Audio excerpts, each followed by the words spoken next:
espero conoceros.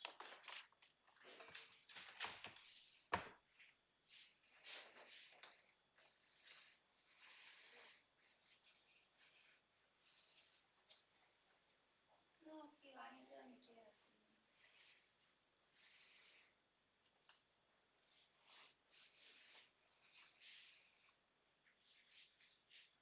Tú hazlo. Házmelo saber, baby.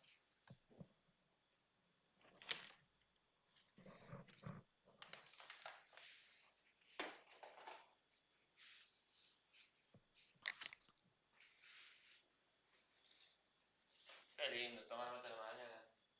Ya a las 11 te dan ganas de cagar.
cronológico referidas a determinado área o industria, ¿sí?, de comercio. Entonces, sí les quiero sacar como esa presión de hacer ese análisis de contexto muchas veces partiendo de esas 4, si les sirve a ustedes la realidad para estructurar su trabajo está bien, pero tienen que trabajarlo como de manera integral, no viéndolo como cuestiones aparte de internacional, regional, nacional y local, como si entre ellos no hubiera ningún tipo de interrelación. O sea, elijan una variable y la pueden ir viendo en los diferentes contextos, pero si no, no traten de hacerlo de esa manera porque si no queda siempre muy desarticulado.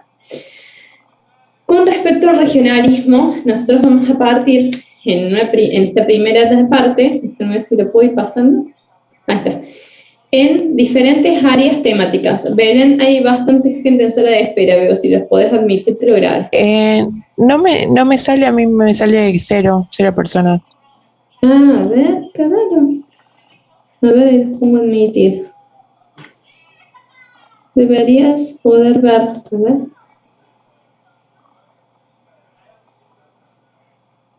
Bueno, ahí veamos de vuelta, yo cualquier cosa te aviso 2 meses, si no ves, no te preocupes. Bueno. Bueno, gracias.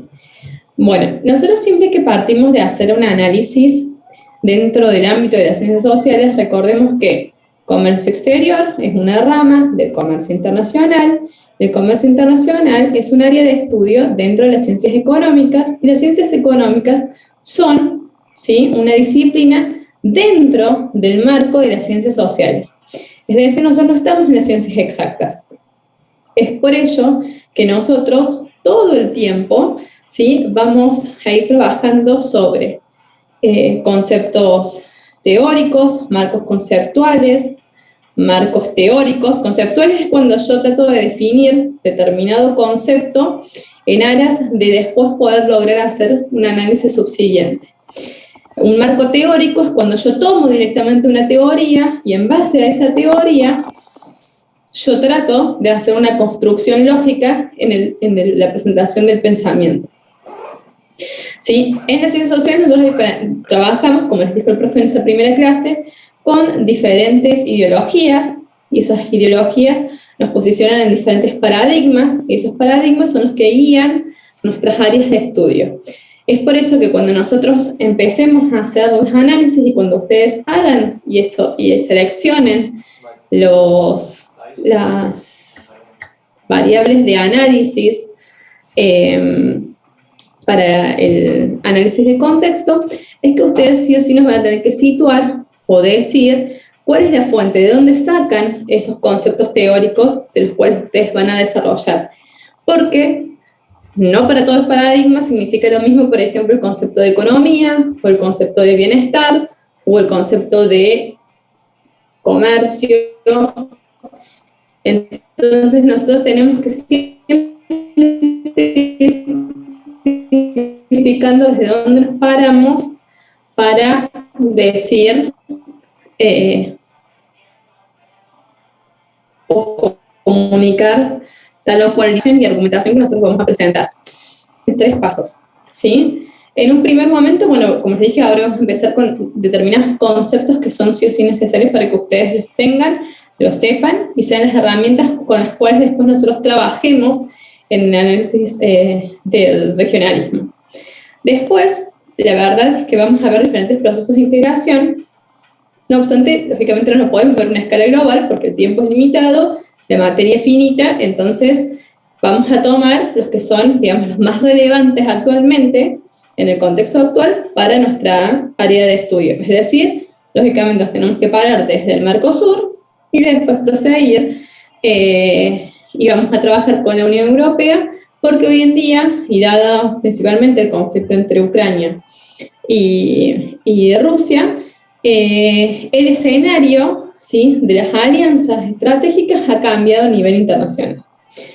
Y ahí vamos a partir y a hacer una discusión. Entonces vamos a retomar el Mercosur, vamos a hablar un poco de la Unión Europea y después vamos a trabajar ambas en conjunto. Cualquier cosa ustedes cuando me pongo a hablar muy rápido, párenme, que a veces no me doy cuenta. La idea de las clases es que nosotros tipo 2:30 ya estemos cortando, así que si me paro con el tiempo, como no vamos a hacer ninguna pausa entre medio, mi idea es a esa hora estar terminando el encuentro, y cualquier cosa, los temas que queden, los vamos a ir trabajando en la clase siguiente. Bueno, vamos a partir de 4 conceptos que son sumamente importantes a la hora de analizar procesos de integración. Es decir, los procesos de integración, digamos, se pueden dar mediante distintos tipos de acuerdos económicos.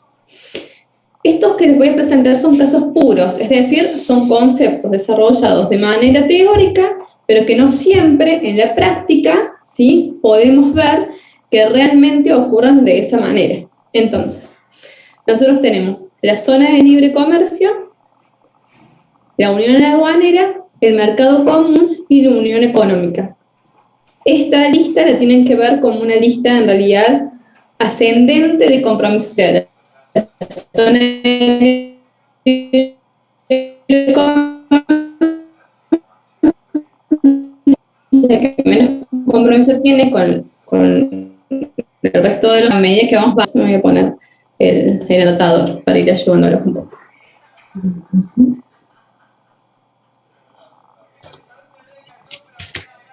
Vamos a empezar por el primero. Vamos a ver si me deja pasar o no. Ahí está. Bueno, la zona de libre comercio es quizás uno de los procesos de integración más antiguos, uno de los primeros que se empezó a desarrollar.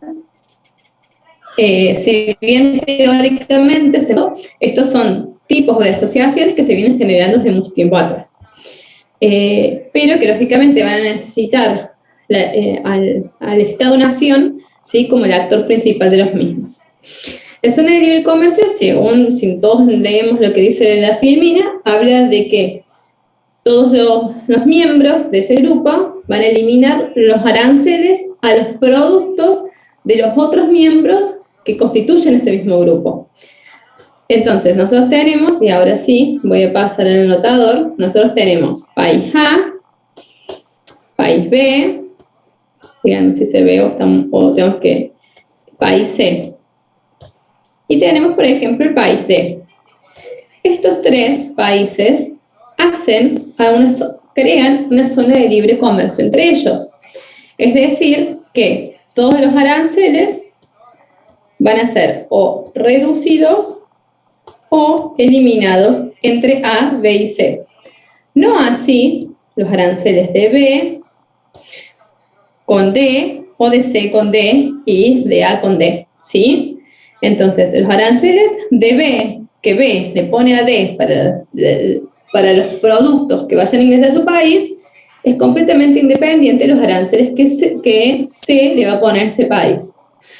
Entonces, ¿qué es, por lo general, lo que en un momento pasaba? Y después yo les voy a explicar cómo se solucionó. Por ejemplo, B tenía un arancel, ¿sí?, del 5% al ingreso de autopartes a B. Y C tenía un arancel del 10%. Entonces, ¿qué iba a hacer D? Para poder comercializar con C a un arancel más bajo, iba a ingresar por B y desde B iba a comercializar con C, ¿sí?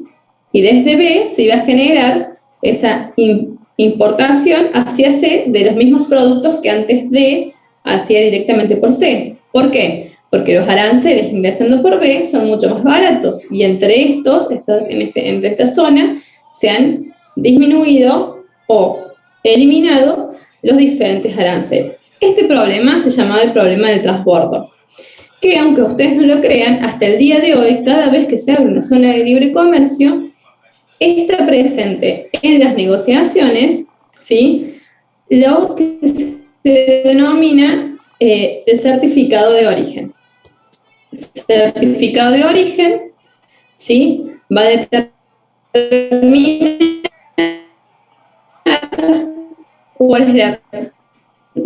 cuáles o determinados productos de producción nacional o no. Como nosotros sabemos, ¿sí?, porque nosotros, por ejemplo, acá también ensamblamos diferentes tipos de autos, Una cosa es ensamblar y otra cosa es producir, ¿sí? Entonces, depende del porcentaje de insumos importados que nosotros tengamos, ¿sí? Y de cuál realmente sea el valor agregado que nosotros ponemos en nuestro país, el que va a determinar si determinado auto o cualquier otro producto que se nos venga a nuestra imaginación puede certificarse como un producto de origen argentino o no, ¿sí? Igual eso pasa en el resto del mundo. Paren que voy a borrar porque yo sé que si paso para el resto, pero no se lo puedo sacar directamente, ¿no? Si no, estamos no. ¿Entendieron hasta acá? ¿Vamos bien? Sí, profe. Perfecto. Bueno, vamos a pasar entonces a lo que es, si me deja,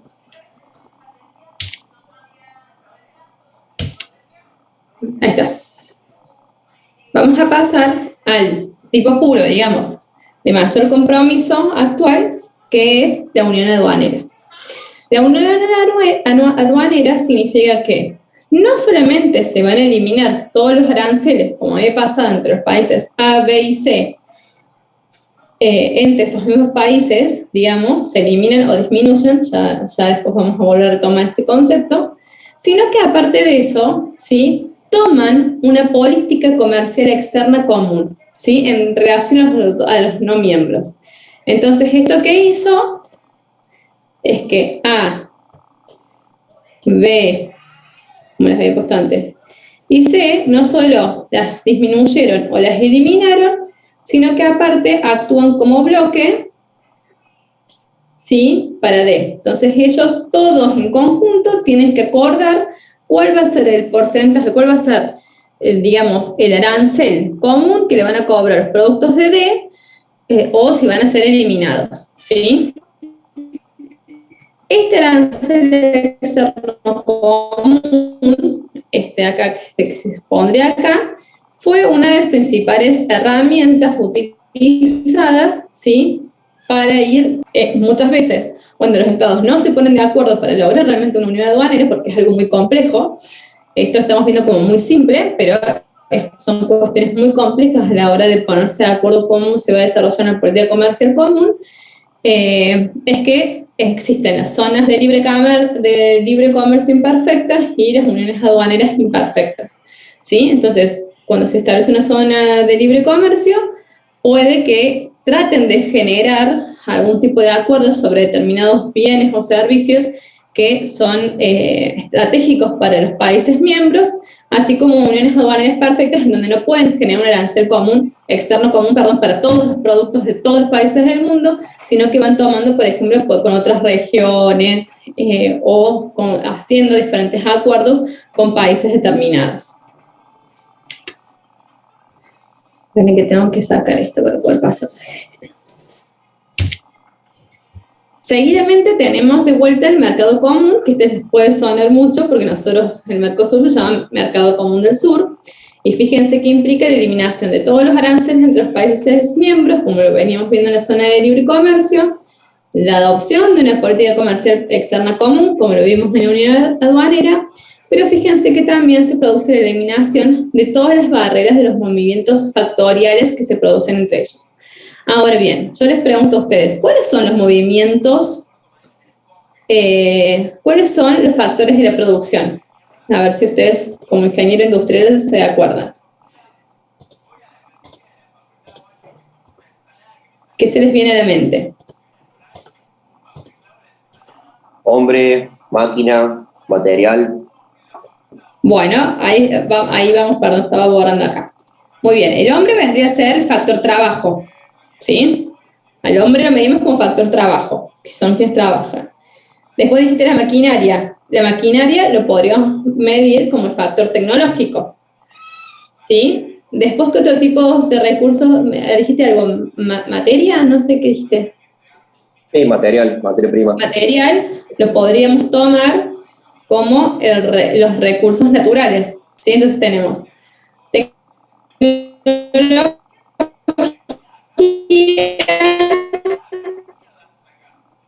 trabajo y recursos naturales. Como lo hacemos, nosotros vamos a eliminar, ¿sí?, todas las barreras a todos esos movimientos factoriales. De hecho, si ustedes se ponen a pensar, por ejemplo, ustedes para ir a Brasil, como somos miembros del Mercosur, solamente tienen que salir con el DNI, pero si ustedes viajan a México, que no forman parte del Mercosur, ustedes tienen que también salir con el pasaporte. ¿Por qué? Porque no existen los mismos controles para aquellos que son miembros del Mercosur como para aquellos que no son miembros del Mercosur.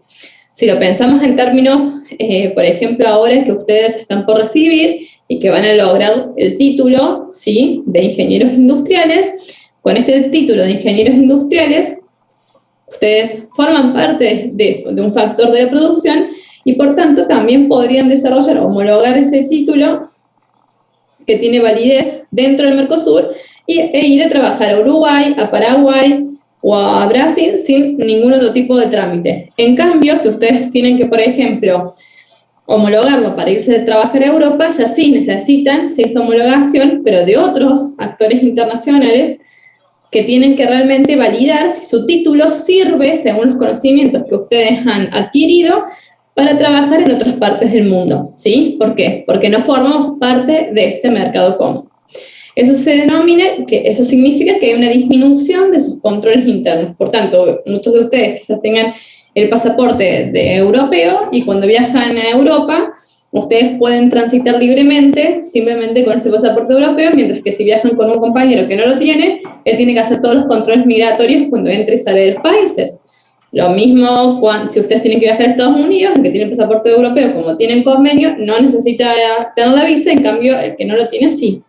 ¿Sí? Eso hace la disminución de los controles internos cuando hablamos del mercado común. Y por último, sí, bueno, para que tenemos acá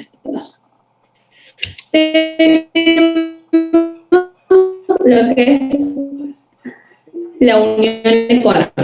Fíjense que sumado a todo lo que habíamos visto del mercado común, aparte tenemos la única que coordinan directamente la política económica de todos los países miembros, ¿sí? Y puede o no, porque no es condición sine qua non de las uniones económicas, tener una unidad monetaria común. El caso más paradigmático, digamos, vendría a ser de la Unión Europea, donde no solamente tiene las instituciones económicas supranacionales que coordinan la política económica, sino que aparte también tiene la unión monetaria mediante la utilización del euro, que previo al Brexit, a las salidas de Inglaterra de la Unión Europea, nosotros hablábamos que era simplemente que tenía solamente instituciones económicas supranacionales. ¿Por qué? Porque nosotros sabíamos que Gran Bretaña había mantenido siempre la libra esterlina como la moneda y la divisa, digamos, de uso nacional. Hoy en día, todos los países miembros de la Unión Económica solamente tienen la unión monetaria, dado que con el Brexit se fue a Inglaterra, que era el único caso particular que había decidido conservar su moneda, pese a la unión monetaria que se había llevado a cabo. ¿Hasta acá vamos bien? ¿Alguna duda, alguna consulta? Profe, disculpe, ¿no? Sí. En cuestión a la Unión Europea, ¿no hay países que no cumplen ciertos requisitos y por eso no pueden acceder al euro? Por ejemplo, Croacia, que tiene cunas, creo. Por ejemplo.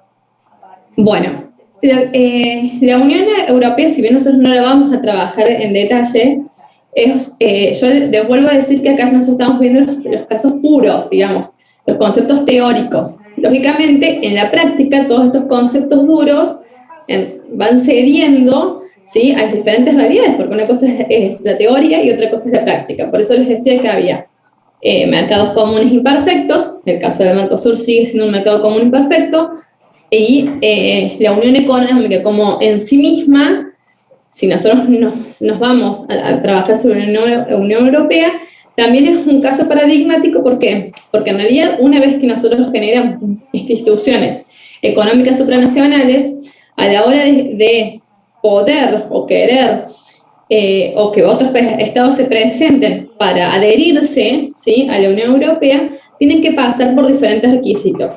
Que no los tengan en un momento determinado en el tiempo no significa que no los vayan a tener. ¿Por qué? Porque lo que se va haciendo es un trabajo progresivo para lograr la adhesión plena. De hecho, nosotros eso también lo vamos a trabajar, por ejemplo, en el caso de Mercosur, con los países de Bolivia y Venezuela, que si bien entran en un proceso de adhesión, esa adhesión es paulatina y progresiva en el tiempo, entonces se va aumentando los condicionantes de la participación que esos países van teniendo dentro de esa unión hasta llegar a ser miembro pleno como cualquier otro de los países, ¿sí? Pero lógicamente están sujetos a determinados condicionantes, porque no es, o sea, es tan complejo que un Estado entre a formar parte de una unión que son muchísimos requisitos que tiene que tener y llevar a cabo para ser miembro pleno. No sé si te pude contestar bien tu pregunta o... Sí, profe, de lujo, muchas gracias. Perfecto, entonces siempre tengan en cuenta, hay miembros plenos y hay miembros en proceso de adhesión, ¿sí? Y ya vamos a trabajar un poquito más adelante cuando veamos los casos del Mercosur, por ejemplo, o algunos casos también de la Unión Europea. Profe, Sí, cuando, por ejemplo, hay un mercado común, como en el caso del Mercosur, los países se condicionan a negociar en conjunto los demás tratados, ¿no? Por ejemplo, sé que Uruguay estaba tratando de hacer tratado de libre comercio con Estados Unidos ahora y que si no lo hacía el Mercosur completo, ellos como que estaban restringidos, algo así. ¿Puede ser? claro, ¿se acuerdan que cuando empezamos hablando de las diferencias entre la zona de libre comercio y la unión aduanera, comercio entre los estados partes e independencia en las relaciones de esos estados partes con el resto? O sea, el arancel externo no es común a todos los miembros, sino que es completamente autónomo e independiente. Ya tanto en la unión aduanera como en el mercado común, no solamente estamos hablando de la unión, ¿sí?, entre esos estados, sino también de que van a generar esos estados un arancel externo común para cualquier otro estado que no forme parte de ese proceso de integración. Entonces, por ejemplo, el caso de Uruguay que vos traías a colación es uno de los casos, digamos, paradigmáticos en donde, si bien Uruguay tiene la intención para poder concretar un tratado de libre comercio con Estados Unidos, tiene que o salirse directamente del Mercosur, con los costos que eso le podría generar para tomar el Tratado de Libre Comercio, o, digamos, generar lobby interno para lograr un acuerdo entre el Mercosur y Estados Unidos. ¿Sí?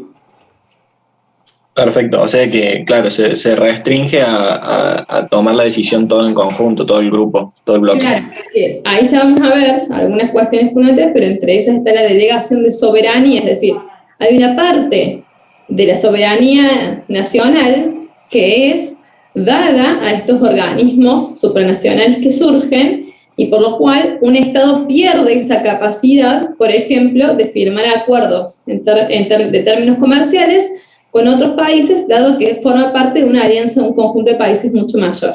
Entonces, esa es la diferencia entre la zona de libre comercio y el mercado común, y el por qué Uruguay no lo puede hacer, a menos que o acuerde con los países del Mercosur o se salga del Mercosur.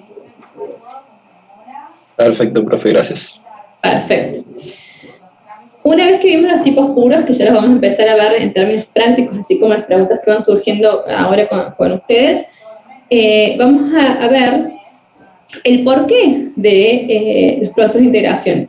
Porque en realidad, si nosotros nos ponemos a ver desde un punto de vista histórico, nosotros sabemos, bueno, en primer lugar, que los estados-nación son actores que han surgido en el ámbito de las relaciones internacionales de una manera bastante reciente, digamos. Nosotros podríamos hablar que a finales del siglo XVIII, principios del XIX, se empiezan a generar las diferentes revoluciones que van a generar el nacimiento de los estados-nación, y esos estados-nación, como actores internacionales, no estaban, digamos, vinculados entre sí mediante estos distintos procesos de integración.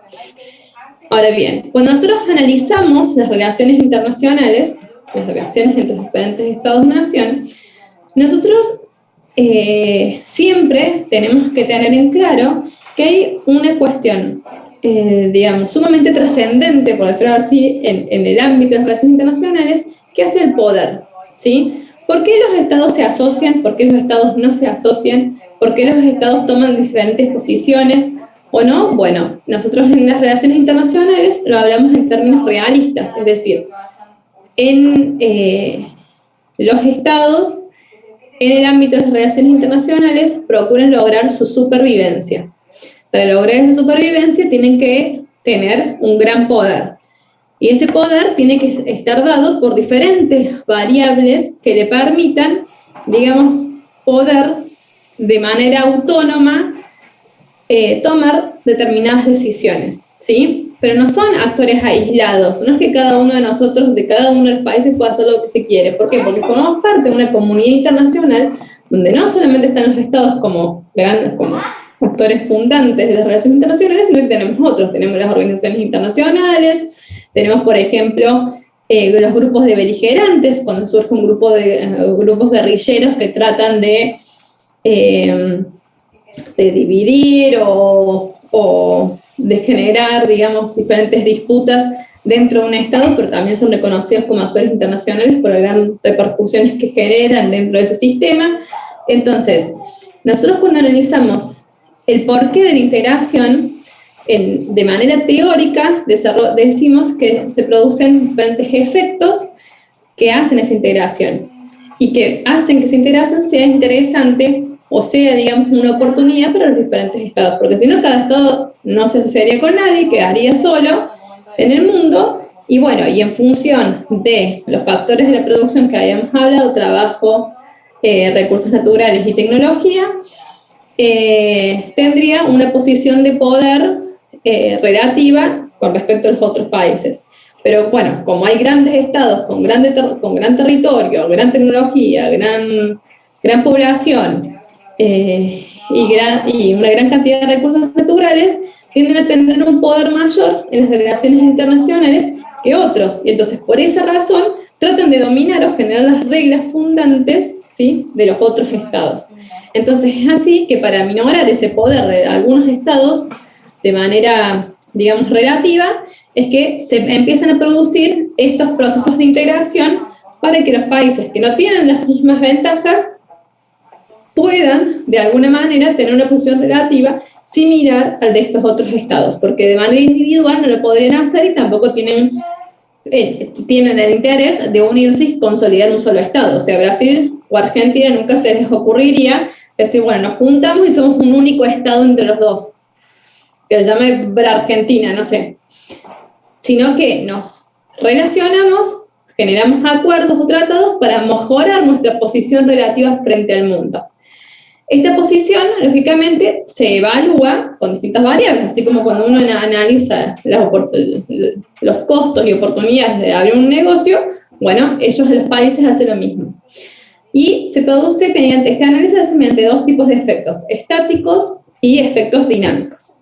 Yo les voy a pasar a explicar ahora los dos efectos estáticos de la integración y después vamos a ver los dinámicos. En primer lugar, los primeros teóricos de que empiezan a hablar sobre la integración van a decir que uno de estos efectos estáticos es el de la creación de comercio.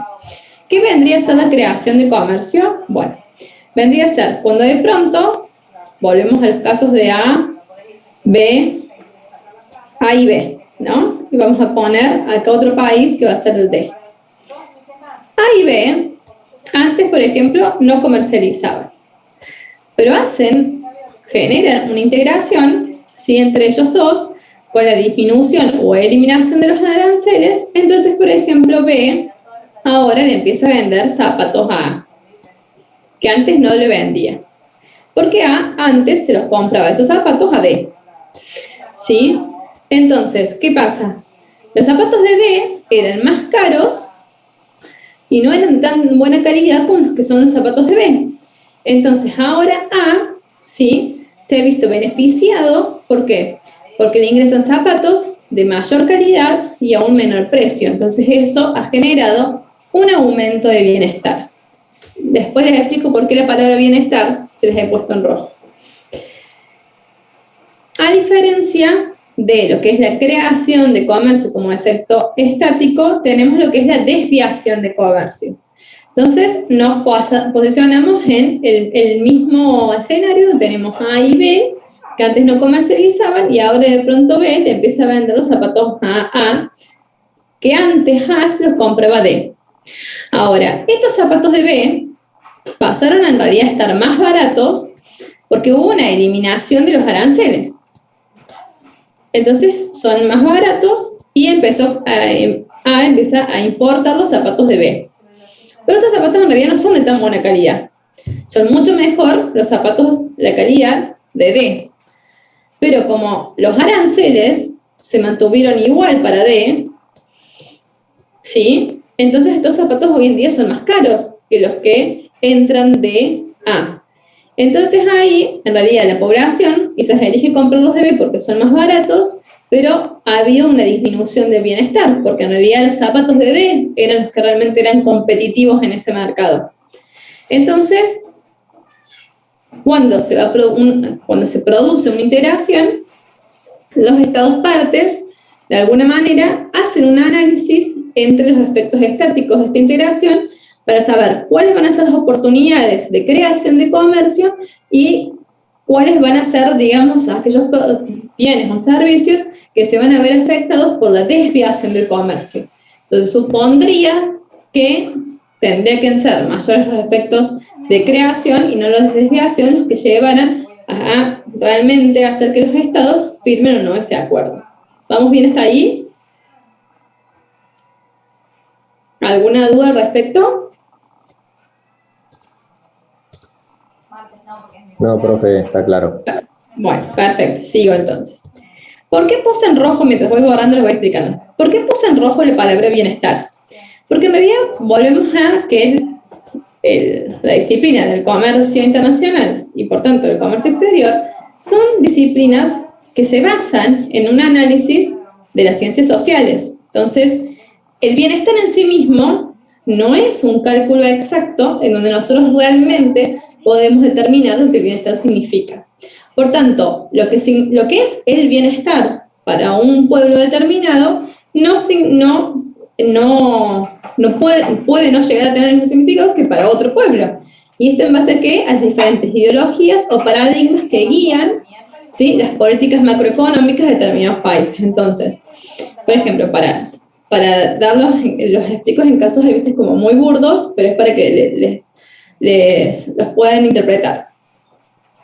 Para un gobierno socialista, como el caso con el que tenemos en Cuba, el bienestar está dado porque todas las personas tengan trabajo. Ahora, para que todas las personas en Cuba tengan trabajo, es el gobierno quien decide quién va a trabajar en qué y en qué, ¿sí? Sin oportunidad de darle a las personas la capacidad de elegir qué es lo que quieren. Entonces, bueno, si necesitan médicos, hay un cupo de personas que tienen que cubrir la vacante de médicos. Si se necesitan mozos, hay un grupo que tiene que cubrir esa vacante de mozos. Entonces, logramos ese bienestar porque a nadie le falta el empleo. No obstante, quizás en esa realización personal, no pudieron las personas elegir realmente lo que querían ser. Si nosotros nos vamos al extremo capitalista en Estados Unidos, nosotros sabemos que la condición del pleno empleo no existe, es decir, no está toda la población de Estados Unidos empleada, ¿sí? ¿Por qué? Porque el concepto de bienestar es completamente distinto porque habla de lo que es la competencia. Entonces, está basado, en el paradigma capitalista, en donde justamente cada uno puede elegir y tiene que competir según sus habilidades, sus capacidades y demás, en un entorno en donde uno, bueno, yo quiero ser médico, bueno, pero para ser médico, ser el mejor médico y tener un buen salario, tengo que sacrificar tal o cual otra cosa, ¿sí? Entonces, no todos quizás llegan, ¿por qué? Porque justamente en esa oportunidad de poder elegir, también están las capacidades y habilidades personales que pueden permitir que uno se desarrolle o no en determinada actividad profesional, ¿sí? Entonces, simplemente con esta explicación muy burda, porque es muy burda, lo que les quiero explicar es que esto de bienestar después va a estar completamente medido en función de los intereses que los determinados estados parchean un proceso de integración. Y ya lo vamos a retomar este tema cuando hablemos de los casos de Latinoamérica de manera puntual. Bueno, ahora vamos a avanzar un poquito más. Yo voy viendo y chequeando la hora. Por otro lado, yo les había dicho que aparte de los efectos estáticos, que fueron los que vimos, integración y desviación, tenemos los efectos dinámicos de la integración económica. Estos efectos dinámicos, como ustedes los van a ver, están plasmados en estos 5 ítems. Dicen, bueno, lo bueno de generar un proceso de integración es que lógicamente se va a generar un ambiente más competitivo, porque van a ser mayor la cantidad de empresas que van a empezar a competir. Entonces solamente las más aptas, ¿sí?, las que tienen ventajas competitivas mayores al resto, van a poder sobrevivir y las otras tenderán a desaparecer. Hay una disminución del grado de poder monopolista. ¿Por qué? Porque al incorporarse mayor cantidad de empresas, los monopolios tenderían, vamos a poner todo entre comillas, a desaparecer, lógicamente por la disminución de los aranceles o la eliminación, según sea el caso. Se va a producir una reducción del costo de los insumos, lo que eso va a generar que los productos que se desarrollan en esa integración sean más competitivos. Hay una expansión del mercado, lógicamente, porque aumentan las personas que pueden comprar o acceder a esos bienes o servicios, y se va a producir una especialización, porque entonces al generar un ambiente más competitivo, si yo no era competitivo en hojotas y de pronto Brasil sí es competitivo en la producción de hojotas, las empresas argentinas que producían hojotas van a desaparecer y se van a especializar, por ejemplo, en la producción de vino, porque nosotros sí somos competitivos a la hora de producir vino, pero no lo es así Brasil. Entonces, estos efectos dinámicos que surgen del análisis del proceso de integración, si ustedes ven el trasfondo, parten de un paradigma, ¿sí?, que es un paradigma basado en qué ideología. En ideología capitalista, donde justamente lo que procura lograr el comercio internacional es la liberalización del comercio, la eliminación de todas las barreras arancelarias y pararancelarias, y llegar a una lógica de libre mercado, ¿sí? Ahora bien, en esa lógica de libre mercado, nosotros evaluamos si realmente el bienestar que genera el libre mercado, ¿sí?, es igual para todos los países miembros o no. Porque acá de vuelta volvemos a esa diferencia que yo en un primer momento les había hablado, que tenemos países con grandes recursos económicos, porque tienen factores de producción de trabajo sumamente especializados, una alta tecnología y recursos y una gran cantidad de recursos naturales, y tenemos estados que no. Entonces, se vuelve a poner en la balanza en la discusión si realmente los procesos de integración son o no lo más beneficioso para todos los estados, ¿sí? Y si ustedes se lo ponen a analizar,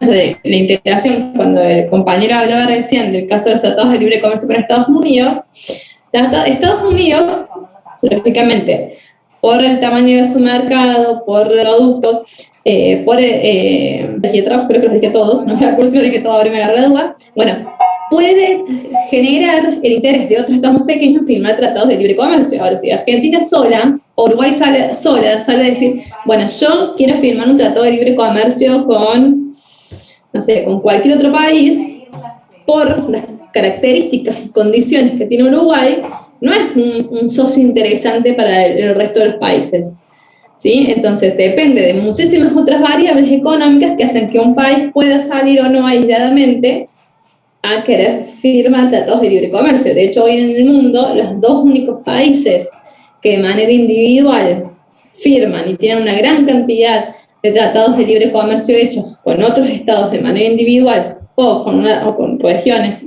en procesos de integración globales son China y Estados Unidos, ¿sí?, por las características que tienen ambos países.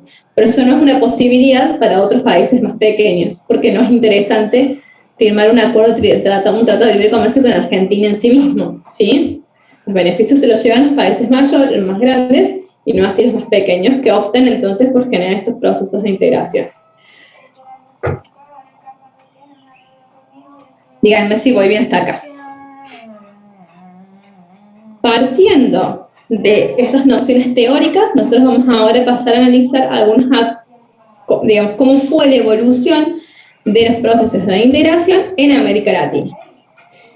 En primer lugar, nosotros tenemos que saber que los acuerdos de integración en América Latina no son históricos, no es que se vienen desarrollando hace un montón de tiempo. Si bien ha habido algunos antecedentes en 1920, en 1923, se firman algunos acuerdos, en realidad nunca se lograron concretar o materializar o generar consecuencias que realmente sean interesantes, ¿sí?, para los países que le suscribieron. Los acuerdos de integración en América Latina surgen a partir, como en el resto del mundo, prácticamente a partir de la Segunda Guerra Mundial, ¿sí? Y en el marco de un escenario de lo que fue la Guerra Fría. ¿Por qué les digo estas dos cuestiones? Porque son fundamentales a la hora de entender cuáles han sido las repercusiones y, digamos, cómo ha sido la evolución de los acuerdos en América Latina. En primer lugar, cuando termina la Segunda Guerra Mundial, nosotros tenemos una Europa que había quedado completamente desolada y aislada, ¿sí? Entonces, lo que decían hacer es, mediante, digamos, diferentes acuerdos que se van suscitando, se generan los primeros antecedentes de lo que hoy nosotros conocemos como la Unión Europea, que si bien nace, digamos, con un proyecto, una arista completamente económica, para justamente garantizar, digamos, la producción y la transferencia de determinados productos y servicios dentro de la Unión, después va a ir avanzando, ¿sí?, a otros aspectos que no solamente son puramente económicos, sino que también hacen aspectos sociales, culturales y demás. En América Latina, en un contexto de Guerra Fría, donde nosotros sabíamos que se estaban enfrentando no solamente dos países, como era la Unión Soviética y Estados Unidos, sino también dos paradigmas: el capitalismo versus el socialismo. En el marco del capitalismo, digamos, que apoya, ¿sí?, a las diferentes dictaduras que se estaban llevando a cabo en América Latina, justamente para controlar a todos los grupos insurgentes que tenían una visión más socialista del gobierno, y por tanto se permitieron muchísimos crímenes de lesa humanidad, que no los vamos a retomar porque todos lo sabemos. Nosotros tuvimos nuestra dictadura, pero todos los países de Latinoamérica tuvieron también sus dictaduras en ese momento de la historia, que eran lógicamente avalados ¿por quién? Por Estados Unidos. Bueno, en ese marco se empiezan a generar los primeros acuerdos de integración de América Latina. ¿Qué es lo que procuraban lograr esos acuerdos de integración? Bueno, en primer lugar, volvemos a este concepto clave, que es la cobertura de la liberalización. Es decir, nosotros tenemos que generar que estos países que se integraran lograran liberalizar el comercio, es decir, disminuir la mayor cantidad de aranceles o eliminarlos, ¿sí?, y disminuir la mayor cantidad de regulaciones que inhibían, ¿sí?, la transferencia o, podríamos decir, digamos, la movilidad de los diferentes factores de la producción en los países que se reunían. ¿Cómo se hacía esto? Mediante el aumento de listas positivas y la disminución de listas negativas, es decir, paulatinamente los países de manera cronológica tenían que aumentar, que sea mayor la cantidad de productos a los cuales los aranceles eran o disminuidos o eliminados, versus las listas negativas que decían, bueno, qué productos no se van a incluir, ¿sí?, en esa liberalización. Esto lógicamente que no era de un día para el otro, no es que yo firmaba un tratado y decía, bueno, mañana eliminamos todos los aranceles. No.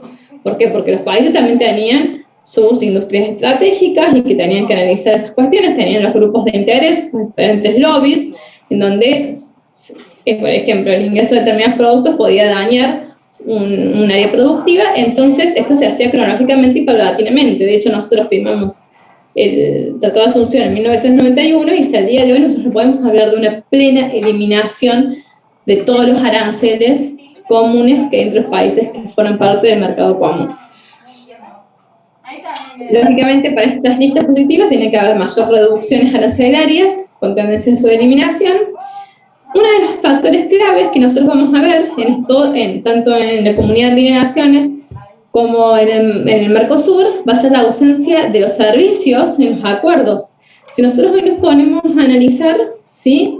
El mercado común del sur, bueno, la CAN, que ya está prácticamente disuelta, no hace referencia, y de hecho nosotros no tenemos una nomenclatura, ¿sí?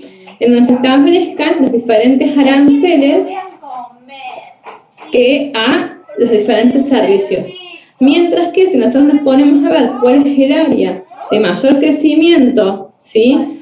En los últimos años y de manera exponencial, está más vinculado a los servicios que a los productos en sí mismos, ¿sí?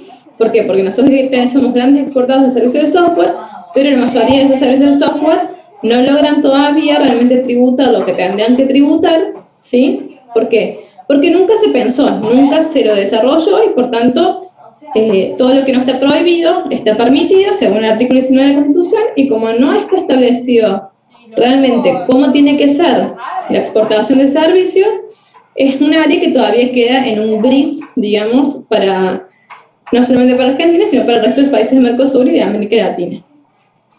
Una de las cuestiones claves que también vamos a ver es que siempre vamos a hablar de negociaciones superficiales y no profundas, y eso lo vamos a trabajar cuando veamos el mercado común, y una gran falta de renovación institucional. O sea, ¿qué quiere decir? Que de pronto estos grandes procesos de integración siempre han quedado institucionalmente atrasados y no van, digamos, avanzando de manera paulatina hacia las transformaciones que una sociedad vive, porque nosotros sabemos que la sociedad no es algo estático, las necesidades de una sociedad no son algo estático, ni los problemas o recursos que afronta una sociedad son estáticos, son completamente dinámicos. Ahora bien, si nosotros vemos la estructura actual del Mercosur, vamos a ver que es la misma que hace 30 años atrás cuando surgió, mientras que en otros modelos se han producido cambios y mutaciones lógicamente de manera resiliente para mantenerse y no morir. Si mi empresa ya no cubre una necesidad y por tanto, ¿qué va a pasar? Va a tender a desaparecer. Bueno, esto es lo mismo. O sea, si las organizaciones que han surgido no cubren las necesidades puntuales de la sociedad actual, tienden a desaparecer. Bueno, en función de eso, nosotros vamos a ver que el regionalismo en América Latina va a pasar por diferentes paradigmas, ¿sí? En primer lugar, vamos a tener lo que fue el regionalismo tradicional, que es cuando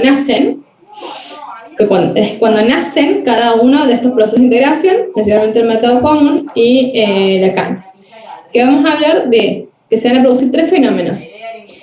Liberalización unilateral, ¿qué significa? Que es decir, que los países de manera unilateral van a decidir qué es lo que van a poner como en sus listas positivas, y en listas negativas no va a haber un acuerdo, sino que va a haber un análisis lógicamente particular de la realidad de cada uno de los estados. Se va a dar en una ola que se llamó la ola del neoliberalismo, ¿sí? Que lo que procuraba es generar la desregulación. Vieron que yo les dije, a ver, para que sea interesante que vengan inversiones o que se produzca, bueno, los movimientos de factores de producción, tiene que haber una desregulación, tienen que disminuir los controles, ¿sí? Entonces, todos los estados miembros de América Latina, y cuando se unían, negociaban cómo van a ser estos procesos de regulación, supuestamente para ser interesantes a la hora de hablar de las inversiones que se van desarrollando a escala internacional. Y por último, tenemos la estabilización. ¿Qué es la estabilización? Bueno, la estabilización de la balanza de pagos. Eso lo voy a dejar acá y van a ver que lo vamos a retomar la semana que viene cuando veamos organizaciones internacionales y hablemos un poco del Fondo Monetario Internacional. Básicamente lo que procura es lograr una estabilización en los tipos de cambio de los países que integran esa integración.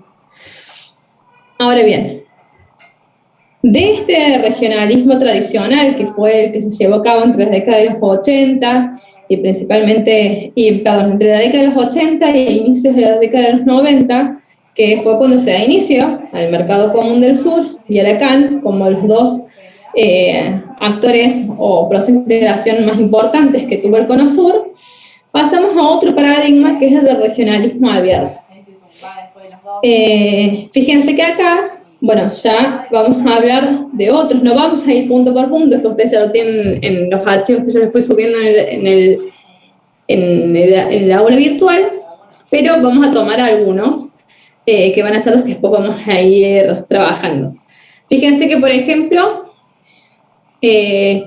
van a hablar de acuerdos sectoriales flexibles y abiertos que favorecen la transferencia internacional de tecnología.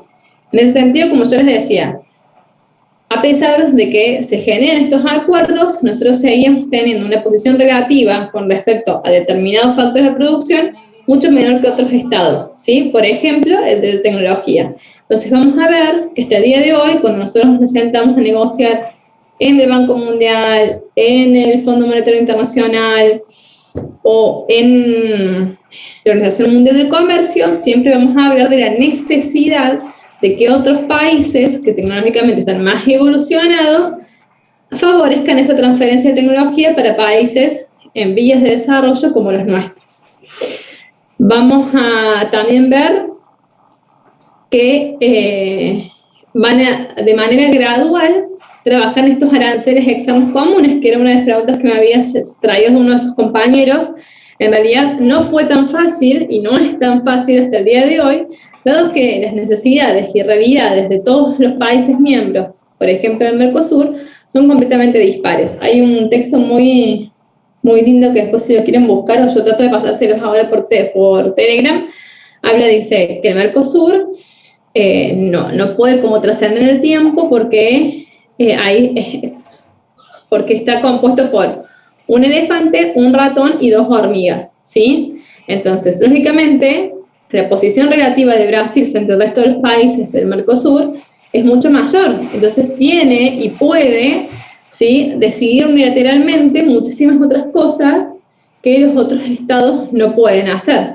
Entonces Uruguay, por ejemplo, si bien sería muy beneficioso firmar un tratado de libre comercio con Estados Unidos, por otro lado, la realidad es que tampoco se puede aislar del resto de los países miembros del Mercosur, porque de hecho hoy sus principales exportaciones están dirigidas a los países del Mercosur, ¿sí?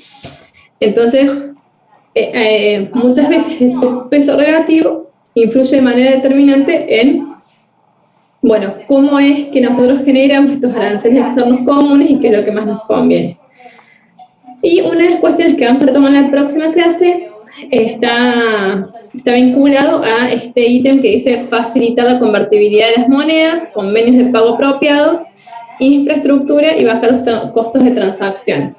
Porque uno de los grandes problemas que han tenido todos los países de Latinoamérica ha sido siempre el tema de las constantes devaluaciones y la dificultad para generar una política macroeconómica estable. Con respecto, en base en ese contexto regional, surge el Mercosur, ¿sí? Entonces, seguramente ustedes cuando han ido leyendo han identificado que muchas de estas cuestiones están vinculadas a la realidad nacional propia, ¿sí? El Tratado de Asunción de 1991 constituye, ¿sí?, a la intención, es el acuerdo en donde Argentina, Brasil, Paraguay y Uruguay dan intención a formar el mercado común del sur. Venezuela y Bolivia, después del año 2005, son adheridos, empiezan el proceso de adhesión. Venezuela logra la adhesión definitiva a finales del 2011-2012, pero lógicamente con la muerte de Hugo Chávez y, podemos decir, los crímenes de lesa humanidad producidos por el presidente Maduro, queda suspendida del mercado común. Y Bolivia, por su realidad interna y su preocupación, digamos, lógicamente por todos los problemas nacionales, sigue en proceso de adhesión, que si bien en el momento inicial fue como muy fuerte, actualmente cada vez es más débil por el estado actual de lo que es el Mercosur. Entonces siguen siendo los miembros plenos Argentina, Brasil, Paraguay y Uruguay, que fueron quienes dieron inicio. De 1991, recién en 1994 se va a generar lo que fue la base institucional del Mercosur. Es decir, empezó a trabajar de manera formal en 1994, cuando se establecieron cuáles iban a ser los órganos principales y la modalidad de trabajo. O sea, tardó 3 años en que los países se pusieran de acuerdo. Lo destaco porque muchas veces es como que nosotros pensamos que una cosa lleva directamente a la otra, en realidad son procesos muy largos, en algunos otros países más cortos, pero muy largos, sobre todo en América Latina. ¿Por qué? Por lo que yo había hecho en un principio, de que nosotros podíamos ver que la intención sí era totalmente superficial, pero no profunda, o con realmente la convicción de los beneficios que podía traer esta integración a los países que conforman el proceso de integración en América Latina. Les voy a nombrar solamente, porque son las 2 y 6 y quiero terminar, los temas que me interesa tratarles para reflexionar. En este caso, les voy a hablar básicamente les voy a nombrar cuáles son los diferentes órganos del Mercosur, pero no los vamos a trabajar porque esta información es de Wikipedia, digamos. Ustedes entran al portal y pueden saber lo que hace el consejo, el grupo y demás, y cada uno de los órganos. O sea que no los voy a trabajar en detalle ni los vamos a cuestionar o reflexionar. Tenemos en primer lugar el Consejo de Mercado Común, ¿sí?, que es el órgano superior del Mercosur, y tiene reuniones semestrales, ¿sí?, en la organización. Tenemos el Grupo del Mercado Común, que es el órgano ejecutivo, ¿sí? Este órgano, fíjense que no está conformado por los ejecutivos de cada uno de los países, sino que se consta integrado por 5 miembros titulares y 5 miembros alternos por país, que son designados, sí, por el ejecutivo de cada uno de los países.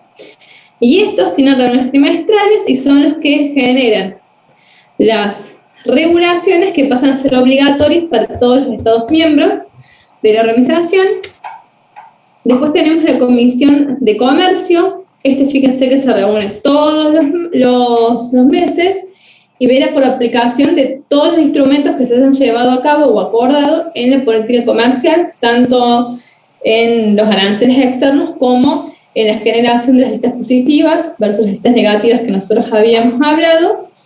Y es tanto intra-Mercosur como externa al resto de los países del globo. Y por otro lado tenemos la Secretaría, el Parlasur, el Foro Consultivo y el Tribunal Permanente de Revisión. ¿Qué cuestiones quiero destacar de estos últimos 4 órganos? Lógicamente la Secretaría del Mercosur es sumamente relevante porque es la que opera los 360 días del año y es son los que mantienen los temas de agenda que después son discutidos por cada uno de los otros órganos que yo les había mencionado, ¿sí?, por el grupo, por la comisión y por el consejo.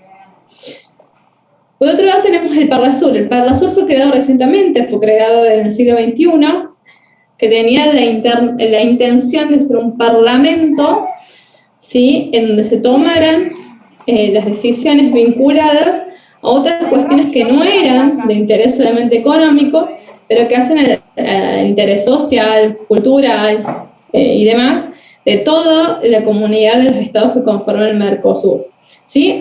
Como si fuera el Parlamento Nacional, pero del Mercosur. Hasta el día de la fecha podemos decir que, si bien se reúnen, ustedes los eligen, cuando eligen a diputados y senadores, aunque ustedes no lo sepan, o capaz que algunos sí, si son muy atentos y comprometidos políticamente, verán que también eligen a quienes van a ser los miembros del Parlasur. Después tenemos el Foro Consultivo Económico y Social, que también fue una creación reciente, justamente ante una demanda de trabajar temas que no estaban vinculados solamente a esta lista económica que yo les había dicho en un primer momento, sino que también compete a este acervo sociocultural de los estados parte. Y por último tenemos este Tribunal Permanente de Revisión. Fíjense que es un Tribunal Permanente de Revisión, pero en realidad las decisiones, ¿sí?, o las sentencias de este tribunal no son vinculantes a los estados partes, entonces por eso es de revisión, es como que ellos sugieren, ¿sí?, tal o cual cosa, pero no necesitan que los estados partes cumplan. Por eso, si alguno de los estados no cumplió con algunos de los acuerdos suscritos en el mercado común, el Tribunal Permanente no tiene decisión, digamos, de sentenciar ese estado o de generar alguna represalia. Y eso lógicamente se ve en el trasfondo de esta intención, nuevamente, que nosotros decíamos que era totalmente superficial de su estado. No hay un compromiso real que creen estados deje simplemente a esto.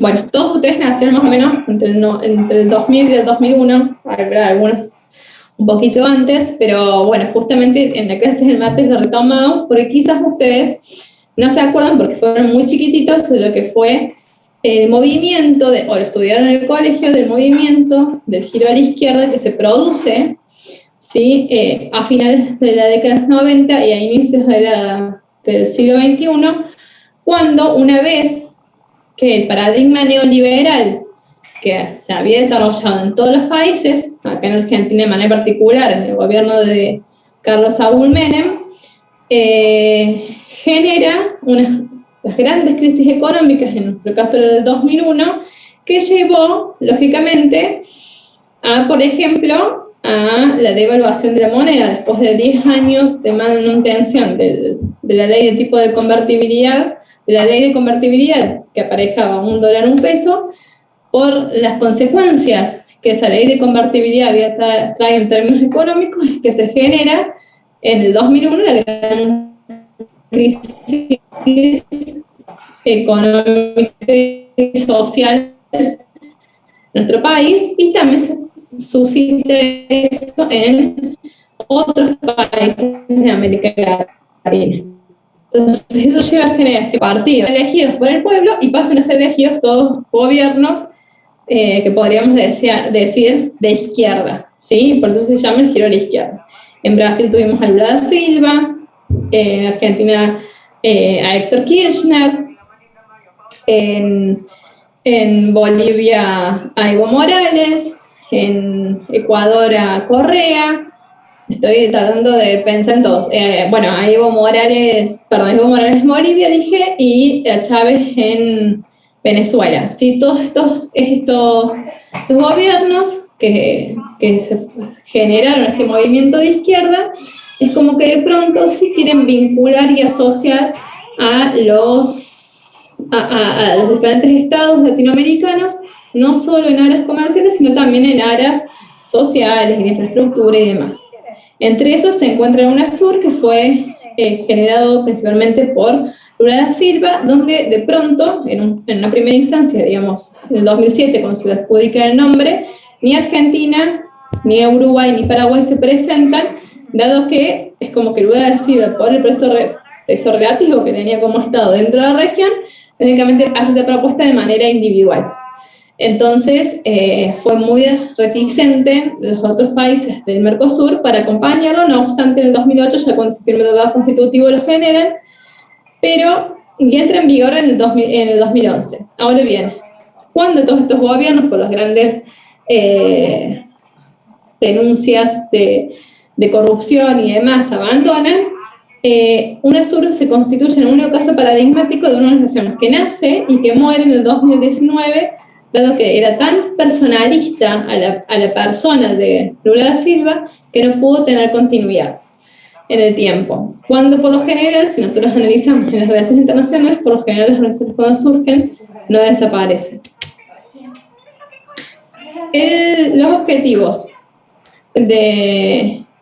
fíjense, de la UNASUR eran el fortalecimiento del diálogo político, desarrollo social y humano, o sea, todos temas que no habían estado en la agenda del regionalismo tradicional cuando lo habíamos visto, ¿sí? Y por último pasamos en el siglo XXI del regionalismo abierto, que es lo que habíamos visto, el regionalismo del siglo XXI, y fíjense que nuevamente cambia el foco a la reducción de la protección arancelaria para pasar a la integración profunda, es decir, procura ya sí poner en los temas de agenda, ¿sí? Aspectos que hacen a la condición estructural de los países miembros, como es el caso de la pobreza, educación, acervo sociocultural. Pero que después, pese a la intención, no se manifestó o no lo podemos ver, digamos, en prácticas concretas y materiales dentro del mercado común. ¿Cuáles van a ser los objetivos? Bueno, armonización de políticas internas, la remoción de las barreras que limitan, obstaculizan o aumentan el costo de hacer negocios en el exterior, eliminación de medidas, eliminación de las medidas que limitan la movilidad, acceso a la inversión, principalmente. En este, digamos, cambio, de realidad que se suscitan aparte, o sea, tenemos como el paradigma, este nuevo regionalismo del 2021. Ahora bien, como contraparte tenemos que esa intención política de aquellos presidentes del bloque latinoamericano ya se había, digamos, interrumpido, porque empiezan a surgir nuevamente elecciones de gobiernos de otros colores políticos que causan que entre ellos no se pongan de acuerdo para lograr materializar, ¿sí?, este cambio profundo dentro de los procesos de integración que existían. Por lo que todo este trabajo que se había desarrollado queda, digamos, nuevamente como en las nubes. ¿A qué me quiero ir yo ahora? Antes de terminar la clase de hoy, pues volvemos a retomar los megaregionalismos de la clase que viene, es a la relación entre el Mercosur y la Unión Europea. ¿Vamos bien hasta acá? ¿Alguna duda o consulta?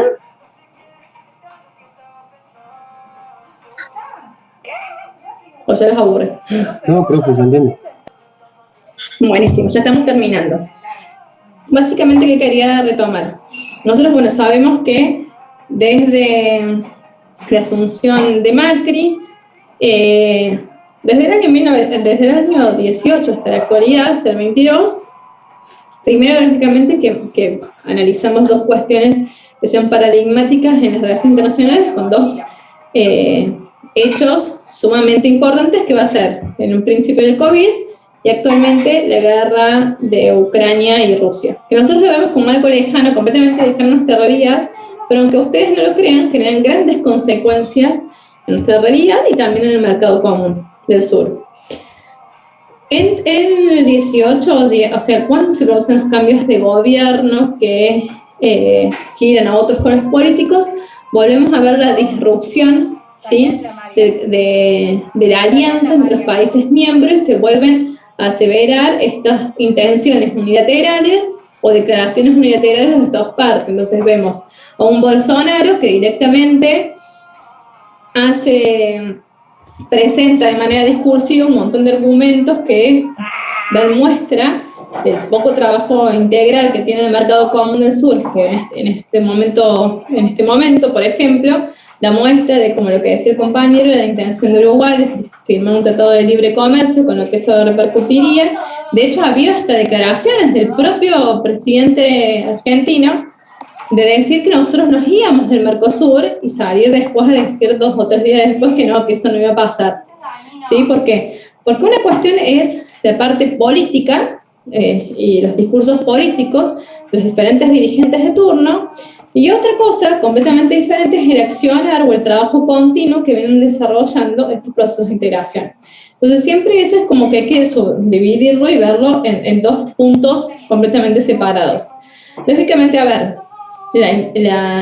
mantener una línea continua de trabajo es sumamente importante para el crecimiento de estos procesos de integración, pero la realidad es que no siempre depende de manera directa con el presidente o con el ejecutivo de turno, dado que las organizaciones trascienden o buscan trascender a esos ejecutivos. Hace 30 años atrás empiezan las negociaciones de generar, ¿sí?, un mega acuerdo entre la Unión Europea y el Mercosur. ¿Qué vendrían a ser los mega regionalismos? Bueno, son enormes tratados de libre comercio en donde se asocian 2 procesos de integración de diferentes partes del mundo. Si nosotros nos situamos en los inicios del proceso de integración a nivel internacional, nosotros vamos a ver que estos procesos de integración se daban con una base completamente territorial, es decir, Argentina no se unía con los países de otras partes del mundo, se unía justamente solo con los países que estaban vinculados por un mismo territorio. Entonces, así como está la Unión Europea, que es Europa, y después, bueno, se va extendiendo y podemos ir analizando justamente cómo se va extendiendo. Tenemos a Argentina, que se asocia con sus países vecinos, ¿sí? No se pensaba en generar regionalismo, un proceso de regionalización con otros países de parte del mundo. En el siglo XXI, por la globalización, un fenómeno explicado por el profesor Specchia, vamos a ver que, aparte de estos procesos de integración locales, se empiezan a unir diferentes estados con diferentes características similares que procuran lograr una posición relativa en el mundo distinta. Entonces tenemos, por ejemplo, el G20, el G7, el Grupo de los Cuatro, y así sucesivamente un montón, ¿no?, de acuerdos que se van generando por diferentes variables, ¿sí? Y a su vez se empiezan a generar acuerdos entre los grupos de regionales, no solamente entre los estados partes, como únicos actores del sistema internacional, sino también aparte de el Mercosur con, por ejemplo, la Unión Europea, ¿sí? Este acuerdo que empieza a generarse hace 30 años logra ser firmado, ¿sí?, el acuerdo puntualmente, hace 2 años atrás, justo en el inicio de la pandemia, ¿sí?, en el 2019, perdón. A finales en julio de 2019 se firma, ¿sí?, el acuerdo que da inicio a una alianza, un tratado de libre comercio entre la Unión Europea y el mercado común.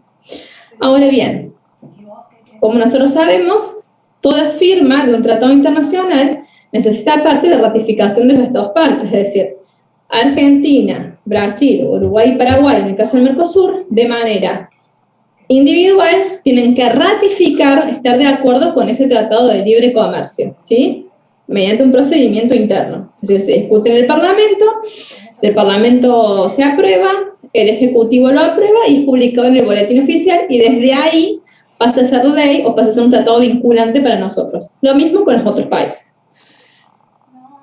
Después de la firma, la realidad es que ya pasaron prácticamente, van a haber pasado 3 años y no se logra, ¿sí?, materializar, ¿sí?, este acuerdo. ¿Y por qué? Porque principalmente dentro de la Unión Europea se presentaban diferentes grupos de interés marcados por productores locales, cuyo lobby es muy, muy fuerte dentro de las economías de cada uno de los países miembros de la Unión Europea, que no estaban de acuerdo con el Tratado de Libre Comercio. ¿Por qué?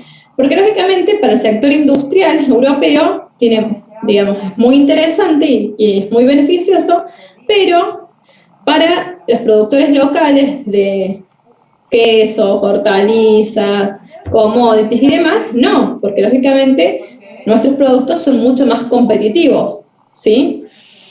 Entonces, estas comunidades que tienen un gran lobby presentaron, entre otras cuestiones, diferentes barreras a esa firma del acuerdo basadas en lo que es la sostenibilidad y la sustentabilidad de la producción nacional, de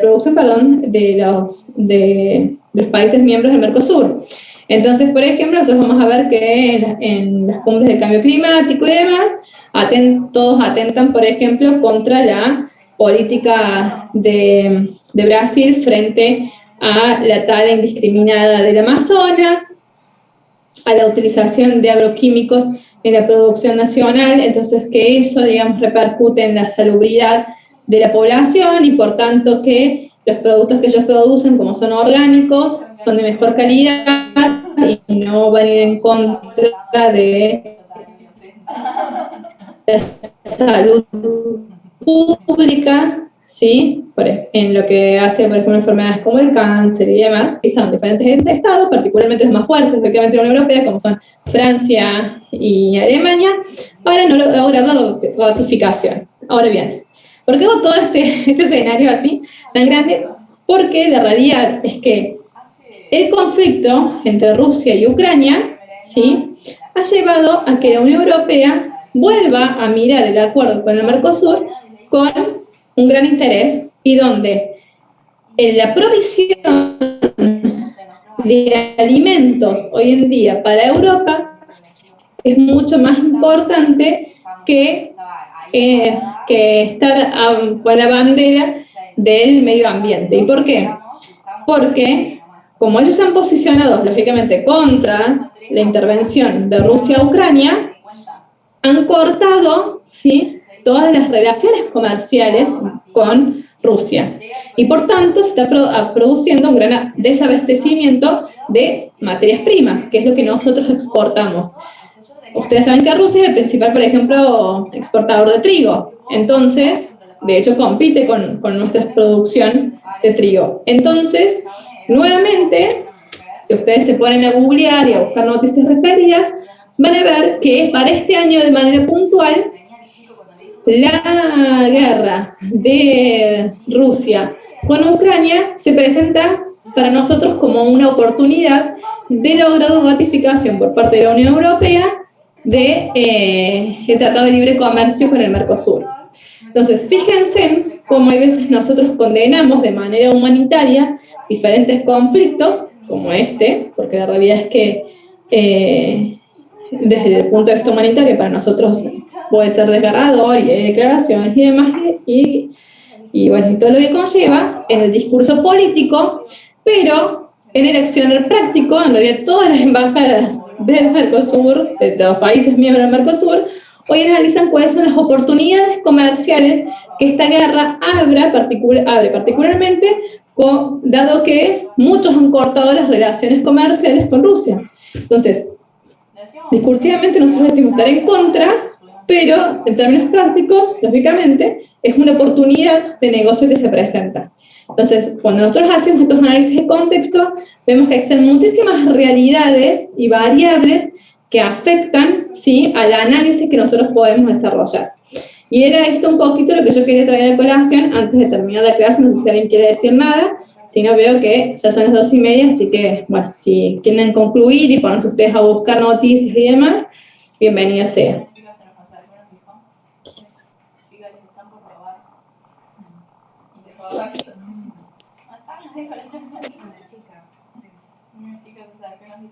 Bueno, veo que nadie quiere reflexionar o hacer algún comentario, así que bueno, nos encontramos el viernes que viene. Yo les vuelvo a pasar por Telegram el ID y la contraseña. Bueno, profe, muchas gracias. Nos vemos. Hasta luego. Muchas gracias, profe. Chao, profe.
Vicky, ¿podés parar el ODS?